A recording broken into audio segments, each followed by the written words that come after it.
New information tonight in an ongoing Call 7 investigation. Former patients of chiropractors Brandon and Heather Crater telling 7 News they're skeptical now that the Colorado Medical Board has slapped the Craters with a cease and desist order for practicing medicine without a license. Call 7 investigator Teresa Marchetta breaking new details in her exclusive 2-year investigation. Our series of stories brought to light numerous patient complaints and exposed questionable business practices. But despite being investigated several times by the state, Brandon and Heather Crater have continued to practice. Tonight, 2 of the more than 200 patients who reached out to us say this is only a start. I was shocked.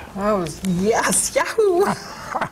I thought it was, like I say, dead in the water. Shocked that after 2 years and several failed attempts, the state finally took action, issuing this cease and desist letter to chiropractors Brandon and Heather Crater, demanding the couple stop practicing medicine without a license. We've been scammed, we've been lied to, we've been deceived. It's been years since Sherry Carey and Susan Eckelberger were patients at the Craters Functional Endocrinology Center. I'll never get back the time, the money. That kind of stuff it doesn't come back. Right. Time and money spent you'll never, ever get back. Because, I mean, he broke me, and I know hundreds more. Years waiting for the state to respond to their complaints, the Craters took thousands of their dollars up front and provided treatments and high-cost supplements they say made them sicker. I think he'll get around it.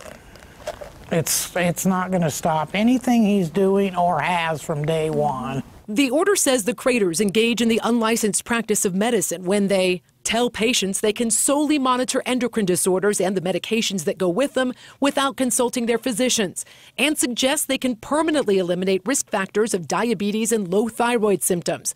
They were also cited for using the term doctor without clearly stating they are chiropractors, all concerns we first exposed in a series of Call 7 investigations. I, like you, am wondering who's going to follow up to see. Right, yeah, where's the authority to check?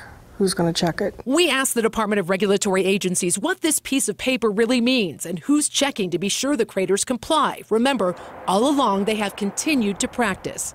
In a statement, Dora says it is a permanent record. It is a very significant action in that the medical board is requiring that a citizen of Colorado cease specific activities. However, the Craters have 10 days to file a request for a hearing.